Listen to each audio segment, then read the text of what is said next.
오늘의 말씀은 마가복음 4장 28절에서 29절 말씀입니다. 땅이 스스로 열매를 맺되 처음에는 싹이요 다음에는 이삭이요 그 다음에는 이삭에 충실한 곡식이라. 열매가 익으면 곧 낫을 대나니 이는 추수 때가 이르렀음이라. 아멘. 한 농부가 있었습니다. 그 농부는 비록 가난했지만 그 나름대로의 삶에 만족하며 행복을 느끼고 살아가고 있었습니다. 그런데 그 농부가 거위를 한 마리 키우고 있었는데 그 키우던 거위가 어느 날 알을 낳습니다. 근데 그 알이 황금이었던 거예요. 이쯤 되니까 여러분이 많이 들어봤던 얘기라고 딱 떠오르시죠? 이 거위가 매일매일 황금알을 하나씩 낳아주었고, 그리고 이 농부는 그 황금알을 매일매일 시장에 내다가 팔면서 참 큰 부자가 되었습니다. 근데 어느 때부턴가 이 거위가 알을 하루에 하나씩밖에 낳아주지 못하는 것이 만족스럽지 못하기 시작을 합니다. 지금 농부는 이제 더 많은 황금알을 가지고 싶은 거예요. 그러다 보니까 생각하기를 저 거위의 배를 가르면 저기 안에 더 많은 황금이 들어있지 않을까. 그리고 그 생각을 행실로 옮겨서 거위를 잡아서 실제로 배를 갈라보죠. 그러나 그 안에는 엄청난 황금이 들어있기는커녕 금가루조차 들어있지 않습니다. 거위는 결국 죽게 되었고, 그리고 이 농부는 크게 후회했다고 하는, 여러분들이 너무나 잘 아시는 황금알을 낳는 거위에 대한 이야기입니다. 처음엔 매일 하나씩이 참으로 감사할 만한 것이었습니다. 매일매일 하나씩 얼마나 감사한지. 그런데 어느새 그 매일매일 하나씩이 불평의 조건이 되어버립니다. 상식적으로 그 거위의 뱃속을 갈라봐야 그 거위 뱃속이 얼마나 크겠습니까? 거기가 황금으로 가득 차 있었대 봐야 앞으로 매일매일 하나씩 황금 알을 통해서 쌓게 되는 그 양보다 그게 더 많을 수 있을까요?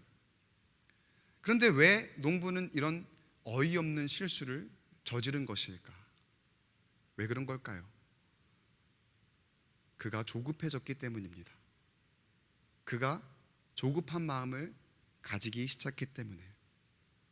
이렇게 조급한 마음이 우리의 시야를 좁게 합니다. 조급한 마음이 우리의 귀를 닫게 합니다. 그 조급한 마음이 우리의 생각을 편협하게 만들더라는 거죠.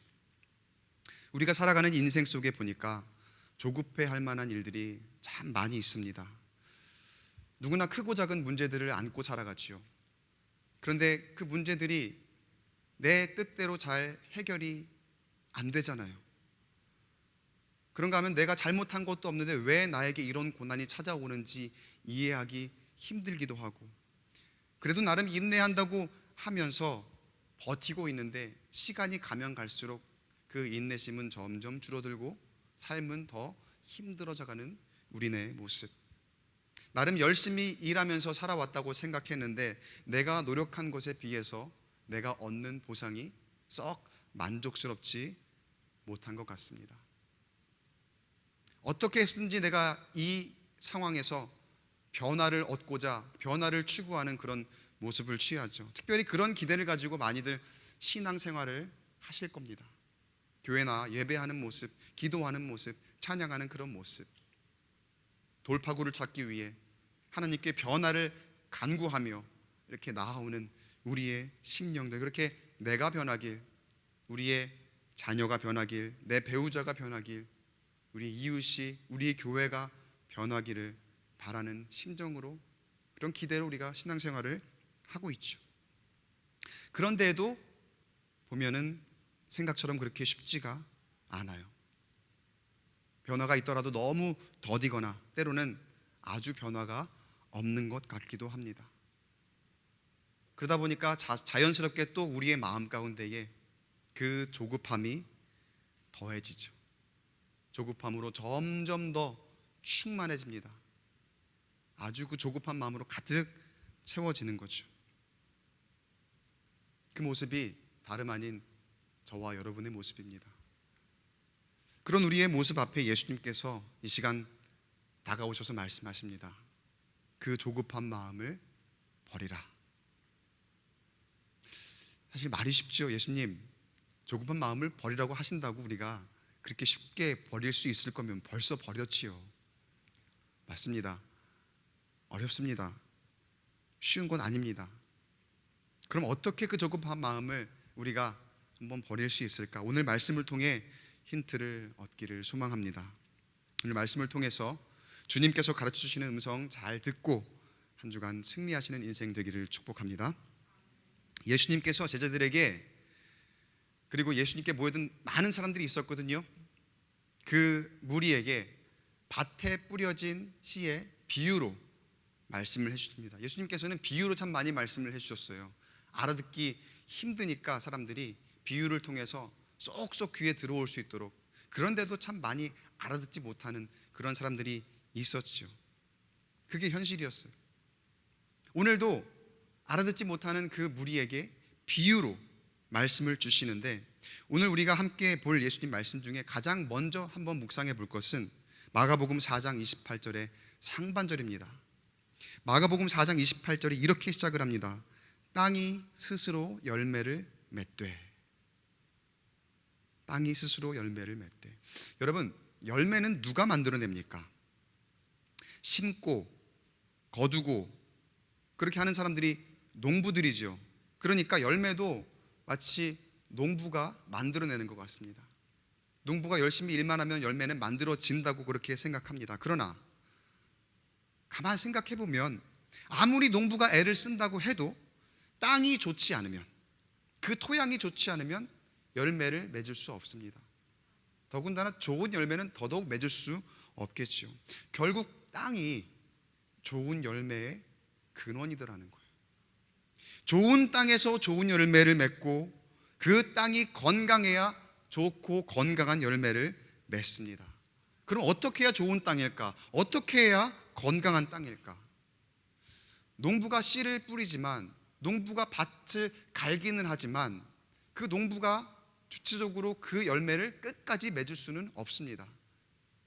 그러나 농부가 해야 할 것들을, 자신이 해야 할 최소한의 것을 최선을 다해서 다 하고 나서는, 그 다음에는 그 땅에 맡긴다면, 그 땅을 전적으로 신뢰하고 그 땅에 맡긴다면, 그러면 그 씨앗이 그 땅에 뿌리를 내리고 시간이 지나서 비로소 건강한 열매를 맺을 수 있게 되는 줄로 믿습니다.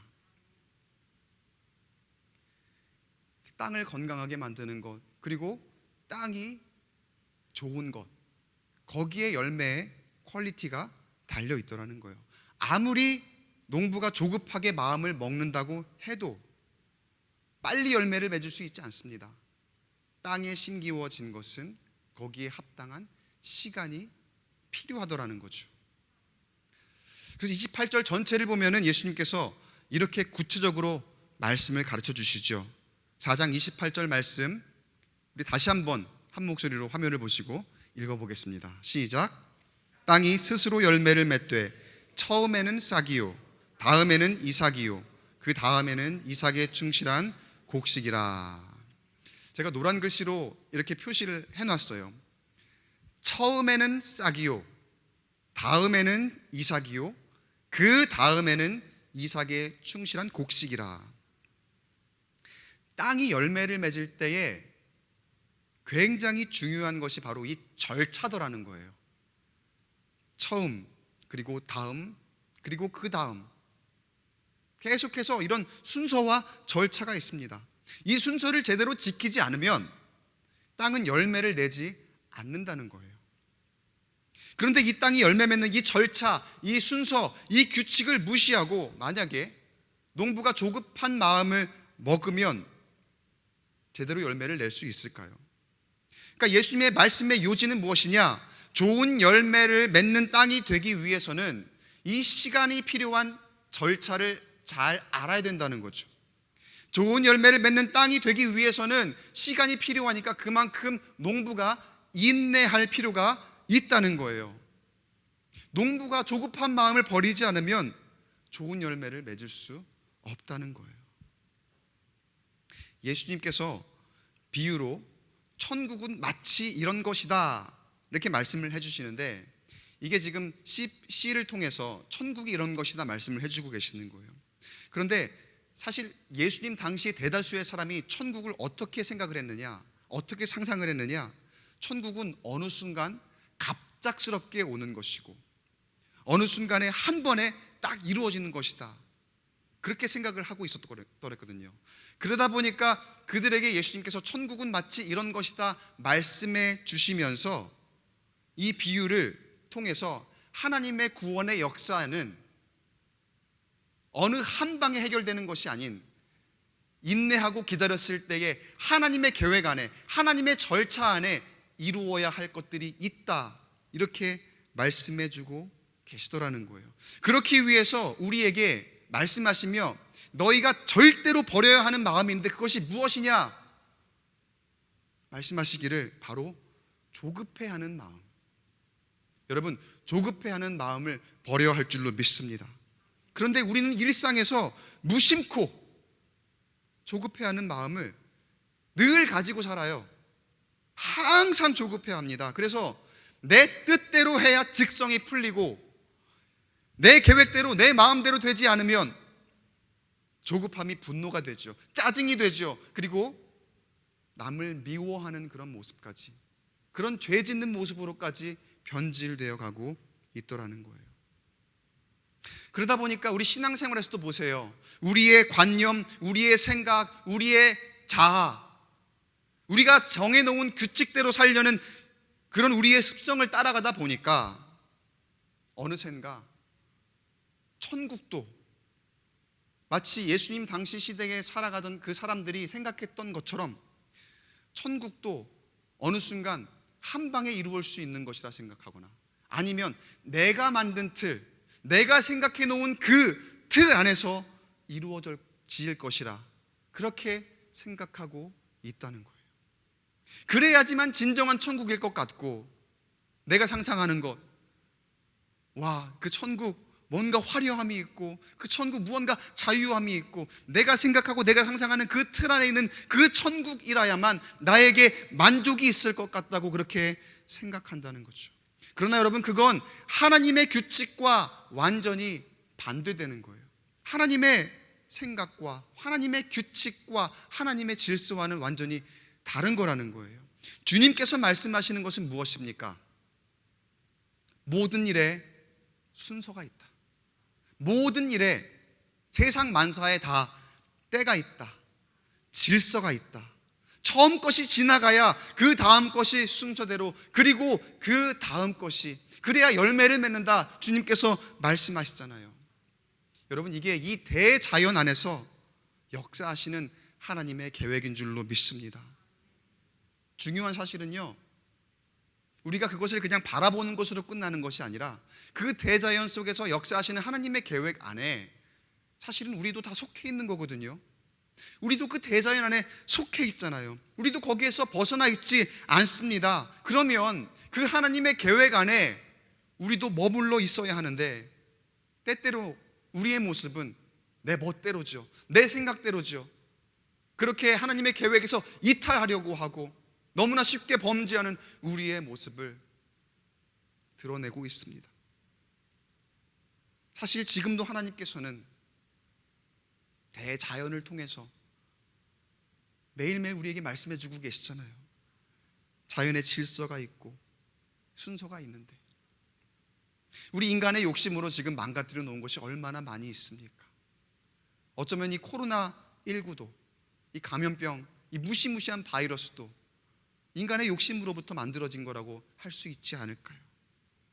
처음에는 싹이고 다음에는 이삭이고 그 다음에 곡식인데, 우리는 항상 어떻게 하면 싹 있었지만 어떻게 하면 싹 다음에 바로 이삭 없이 곡식으로 갈 수 있을까? 아니면 그 중간 절차 다 없애버리고 우리가 원하는 그 열매를 한 번에 바로 얻을 수 있을까? 아니면 그보다 더 빨리 뛰어넘을 수 있을까? 속성 코스, 더 빨리, 더 빠르게 가는 지름길, 그런 것들만 우리가 원하고 있는 그런 모습 아닙니까?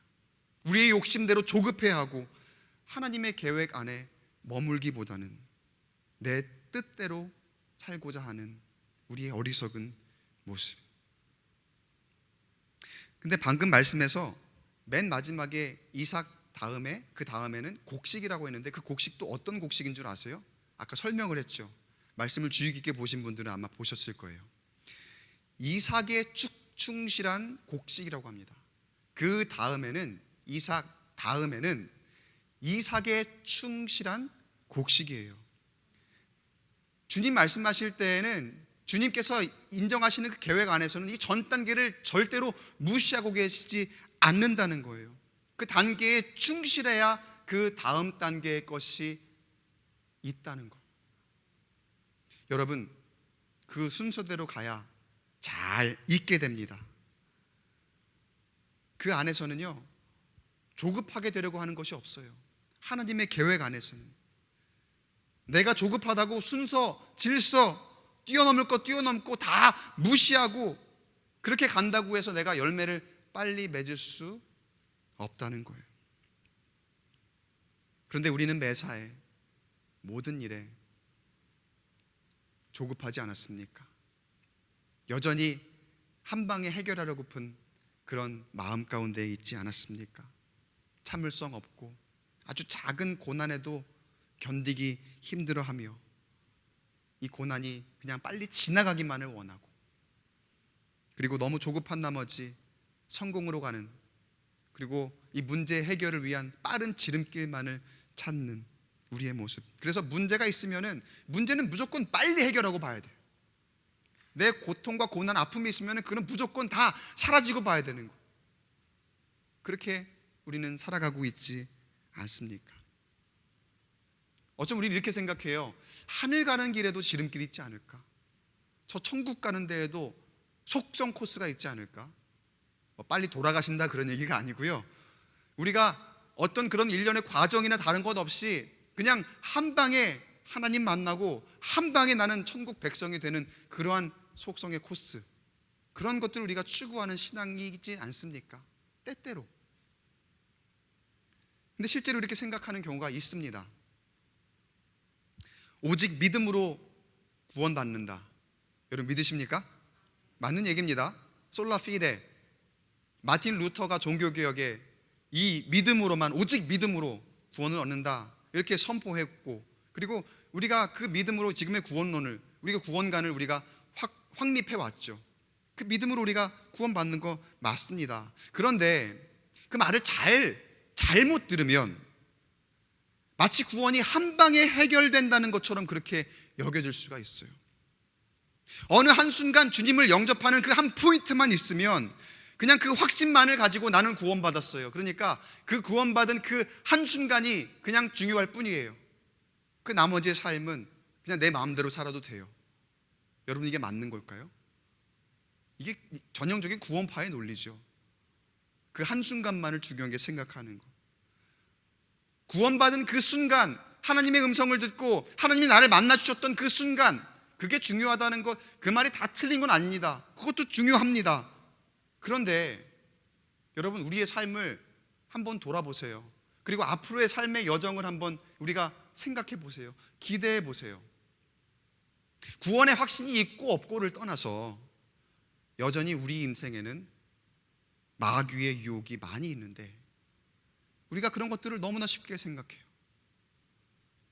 그동안 우리를 쥐고 흔들던 그 마귀의 유혹, 그리고 앞으로도 어떻게 하면 호시탐탐 우리를 넘어뜨릴까, 쓰러뜨릴까, 저 믿음을 잃게 할까, 그렇게 우리를 노리고 있는 마귀의 유혹이 있는데 우리가 그것들을 너무나 과소평가하고 있더라는 거예요. 그러면서 우리는 나는 한번 구원받았으니까, 나는 확신이 있으니까 나는 천국 백성이에요. 여러분, 이거를 믿음이 좋다고 해야 할까요? 믿음이 좋은 건 맞습니다. 그런데 우리 한번 생각해 볼게요. 우리 지금 구원의 확신을 가진 사람들이 지금 함께 모여 예배하고 있잖아요. 하나님께 주시는 그 은혜로 살아간다고 고백하는 사람들, 입술로 그렇게 늘 날마다 찬양하고 고백하는 그런 사람들이 우리 이 자리에 함께 모여 늘 예배하고 있잖아요. 그런데 이 교회 공동체 안에서도 어떻습니까? 우린 여전히 비교하잖아요. 이 교회 공동체 안에서도 구원의 확신을 가진 사람들끼리 모여 있는데도 우리는 여전히 교만하잖아요. 여전히 죄 짓고 살아가고 있잖아요. 여전히 남들과 비교해서 더 나은 모습이어야만 만족이 되고, 그렇지 않으면 얼마나 조급합니까? 내가 더 나아야 되는데, 우리 자녀가 더 잘 나가야 되는데, 그런 모습들이 여전히 우리 가운데에 얼마나 많이 있냐는 거예요. 그렇게 조급하다 보니까 무리수를 두게 되고, 그러다 보면 실수를 저지르지요. 어떤 실수일까요? 너무나도 쉽게 남을 험담합니다. 남을 깎아내립니다. 내 조급함을 해결하려는 무리수죠. 그런데 여러분, 사실 여러분 곁에 계시는 그분들이 바로 황금알을 낳는 거위라는 사실 아십니까? 적어도 처음에는 그랬어요. 그렇다고 지금 아니라는 것이 아니라, 적어도 처음에는 너무나 좋았습니다. 매일매일 황금알을 하나씩 낳아주며 내 기쁨이 되어주고, 내 만족이 되어주고, 내 행복이 되어준 그 사람들 우리 주변에 얼마나 많습니까? 내 가족, 내 배우자, 그리고 우리 자녀들, 우리 목사님, 우리 사역자들, 우리 이웃들 모두. 그런데 어느새 매일 하나씩이 감사의 조건이 아닌 불평의 조건이 되어 있고, 왜 나에게 이렇게밖에 해주지 못하느냐고 그렇게 불평하고 있는 우리의 모습, 여러분 가운데 발견하고 있지 않습니까? 그리고 결국 나의 욕심을 채우기 위해서 서로의 배를 가르려고 하지는 않았습니까? 사랑하는 성도 여러분, 하나님께서 원하시는 모습은요, 지금 내가 조금 억울해도, 내 욕심대로 다 안 된다 하더라도 하나님의 놀라운 계획을 신뢰하며 그 안에 순종하고 순응하는 모습인 줄로 믿습니다. 내 힘으로 다 되지 않아도 하나님이 하실 거거든요. 하나님 말씀에 순응하면 하나님이 이루실 거거든요. 좋은 열매는 결국 하나님이 이루시는 거죠. 내 힘으로 이루는 게 아니거든요. 어쩌면 세상이 바라볼 때에는 그 모습이 나약해 보이고 미련해 보일지 모릅니다. 사실 그렇지요. 여러분이 지금 주일 예배 시간, 요즘엔 주 5일 근무제하며 여러분 여가 시간이 얼마나 많아졌습니까? 그리고 가족 단위로 이렇게 친목하며 즐겨야 되는 그런 시간들, 세상이 바라볼 때에는 그 시간을 교회에 나가서 섬기고 봉사하고 예배하는 그런 시간으로, 그들의 표현으로는 허비한다고 볼 수도 있겠죠. 그런데 그런 것들이 얼마나 미련해 보일까, 얼마나 아까워 보일까, 얼마나 나약해 보일까. 세상은 그 세상적인 쉼을 추구하며 산으로, 들로, 바다로, 해외로 즐길 것이 얼마나 많이 있는데, 하나님의 뜻대로 살아간다는 것은 그 좋은 쾌락을 다 버리는 거거든요. 쉽지 않죠. 절대로 쉬운 건 아닙니다. 여러분 여기 앉아 계시는 것, 온라인으로 이 시간에 여러분 화면을 통해서라도 예배하고 계시는 그 모습이 절대로 쉽지는 않은 겁니다. 그러나 여러분의 그 모습, 세상이 볼 때는 연약하게 보일지 모르지만, 미련하게 보일지 모르지만, 그 모습이 하나님께 온전히 맡겨질 때에 하나님의 뜻과 방법대로 더욱 크고 귀하게 쓰임받을 줄 믿습니다. 그 모습이야말로 진정한 천국 백성의 모습입니다. 예수님께서 그 내용을 겨자씨의 비유로 말씀해 주시죠. 4장 31절 32절 말씀, 우리 말씀 한 목소리로 다시 한번 읽어볼까요? 시작. 겨자씨 한 알과 같으니 땅에 심길 때에는 땅 위의 모든 씨보다 작은 것이로되 심긴 후에는 자라서 모든 풀보다 커지며 큰 가지를 내나니 공중의 새들이 그 그늘에 깃들일 만큼 되느니라. 아멘. 여러분, 심길 때에는 그 어떤 것보다도 작은 겁니다. 그런데 여러분, 심길 때와 심긴 후가 있지요. 심긴 후부터는 이제 하나님께 맡겨진 거예요. 그 땅에 완전히 맡겨진 겁니다. 심긴 후에는 하나님의 질서에 따라 맡겨지기만 한다면, 하나님의 계획에 따라 맡겨지기만 한다면, 그 작았던 것이, 세상 그 어떤 것보다 작았던 것이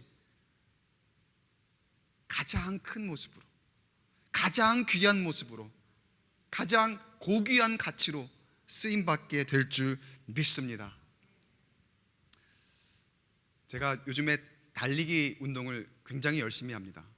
나중에는 이제 풀코스 마라톤을 한번 꼭 뛰어야 되겠다, 해외에 있는 그 유명한 마라톤 대회도 한번 참여를 해봐야 되겠다라는 그런 이제 나름대로 비전을 가지고 운동을 열심히 하고 있습니다. 뭐 스트레스도 풀어야 되고 나름 건강관리, 또 영성 생활이기도 합니다. 그게 모르겠어요. 나중에 이제 풀코스를 뛰는 거는 보통 그런 대회가 다 주일에 있거든요. 그러니까 그 꿈이 언제 실현될지는 모르겠지만 그런 꿈과 비전을 가지고 저도 운동을 합니다. 그 장거리 달리기를 제가 쭉 하다 보니까 중요한 게 있더라고요. 여러분 다 아시는 거겠지만 페이스 조절이 굉장히 중요합니다. 절대로 하지 말아야 되는 것이 오버페이스입니다. 오버페이스 하는 그 순간 이제 완주는 끝나는 거예요. 오버페이스 하는 순간 거기서부터 그냥 계속해서 힘들어집니다.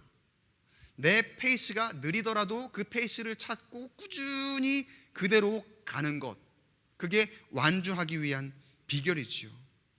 근데 뛰어보니까 페이스를 한번 싹 찾으면은 그 페이스대로 참 자동으로 뛰어지는 것 같아요. 자동으로 막 내가 그냥 가는 것 같아요.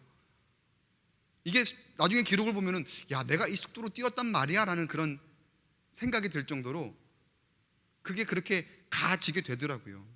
그런데 저도 그렇고 여러분도 뛰는 분들 계실지 모르겠지만 그렇지 않더라도 이론적으로는 이 페이스가 중요한 거라는 건 누구나 다 알고 계실 겁니다.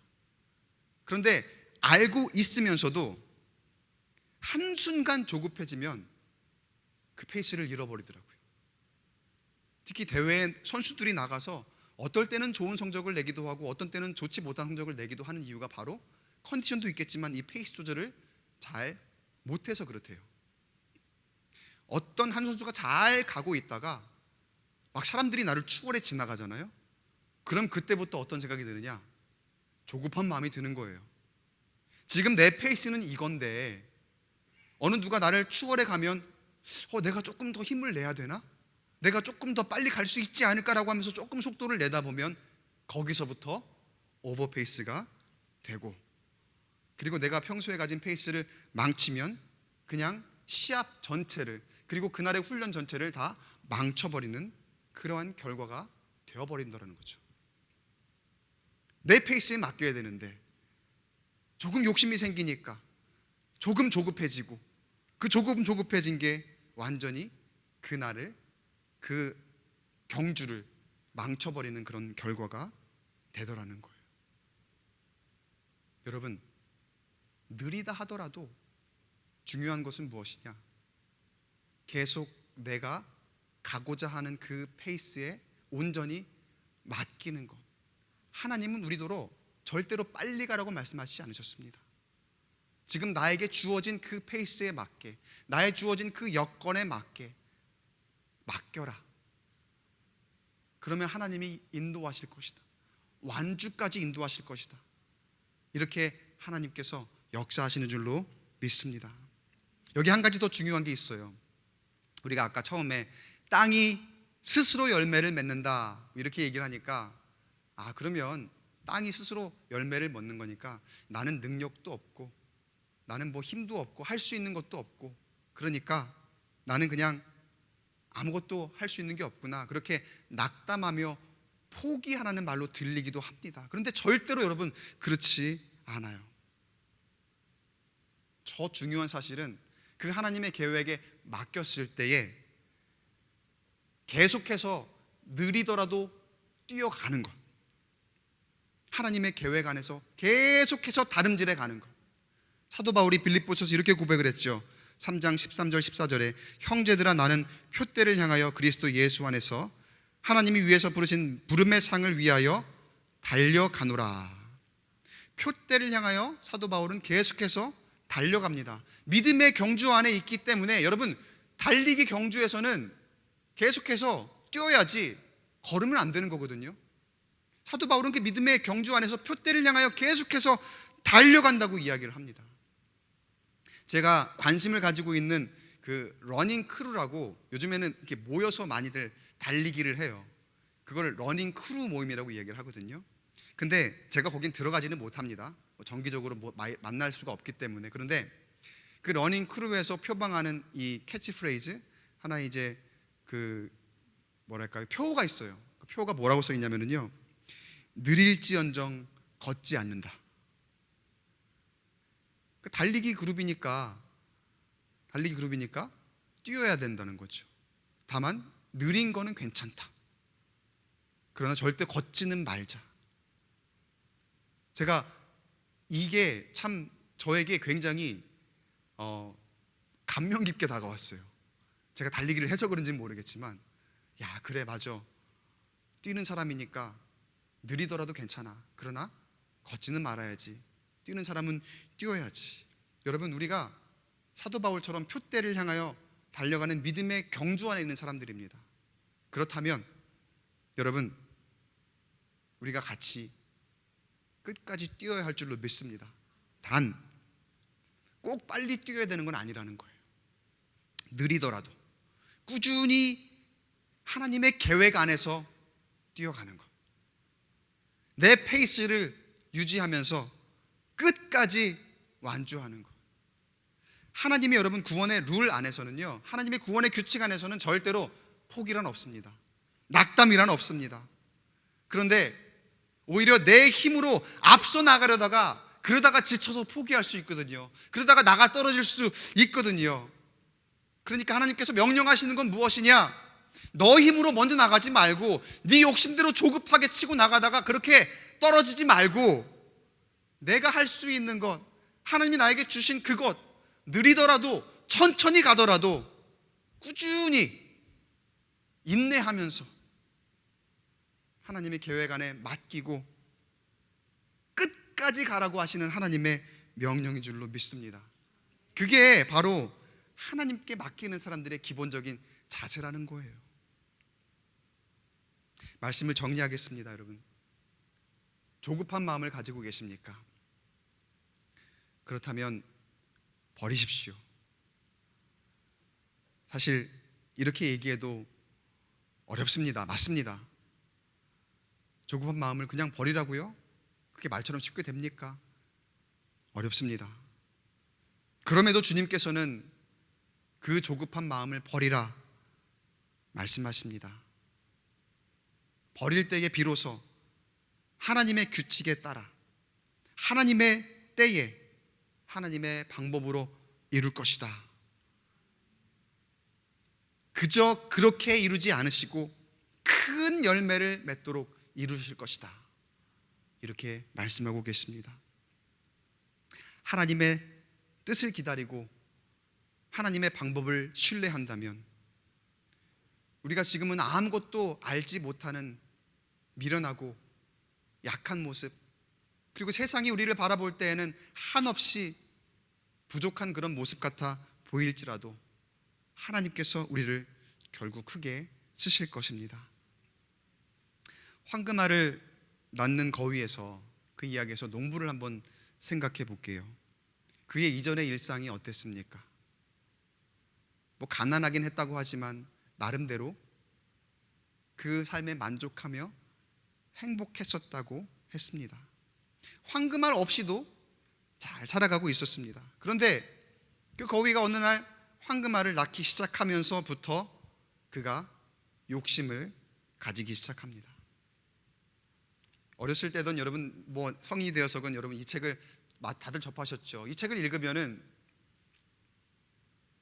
모두가 생각하기를 딱 거기서 멈춰야 되는데, 배를 가르면 안 되는데, 그냥 계속 매일매일 하나씩 황금알을 낳는 거위가 낳는 황금알을 가지고 이 사람 부자로 잘 살았으면 좋겠다, 이렇게 해피엔딩 했으면 좋겠다, 그렇게 생각하잖아요. 거기서 또 욕심 부리면 안 되는데. 그런데 사실 우리는 그 욕심을 제어할 능력이 없습니다. 이 책을 읽는 모든 독자가 저 농부 어리석어, 어쩜 저럴까, 그렇게 생각할지 모르지만 만약에 그 상황에 직면한다면 누구라도 그렇게 미련한 짓을 할 수 있다는 거예요. 여러분, 마귀의 유혹이 이렇게 찾아옵니다. 이렇게 행복했던 우리에게 물질적인 가치, 세상의 권력, 명예, 이런 것들을 주입해서 우리를 한껏 부풀게 만들어 놓은 다음에 그것으로 인해서 오히려 우리를 불행하게 만든다는 거예요. 세상의 가치의 맛을 딱 보게 한 다음에 욕심내게 하고 조급하게 해서 스스로 망하게 하고 스스로 불행하다고 말하도록 그렇게 우리에게 유혹하며 찾아온다는 거예요. 우리의 조급한 마음을 파고들고 남들과 비교해서 자랑하고픈 우리의 십성을 파고드는 그 마귀의 유혹이 여러분 여전히 우리 가운데 늘 있습니다. 바라기는 오늘 말씀을 잘 기억했으면 좋겠습니다.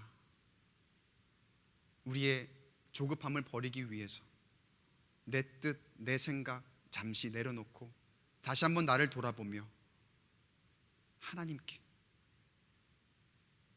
결국은 열매를 맺게 하실 그 하나님께, 결국은 나를 완주하게 하실 그 하나님께 다 맡길 수 있도록 하나님 가르쳐주시는 천국의 규칙, 천국의 룰을 잘 새기고 그 하나님 계획을 신뢰하며 순서와 질서에 순응하고 처음에 우리의 모습은 비록 작지만 하나님의 능력으로 크게 열매 맺게 하실 그 역사를 기대하며 이번 한 주간도 승리하며 살아가시는 저와 여러분 되시기를 주의 이름으로 간절히 축원합니다.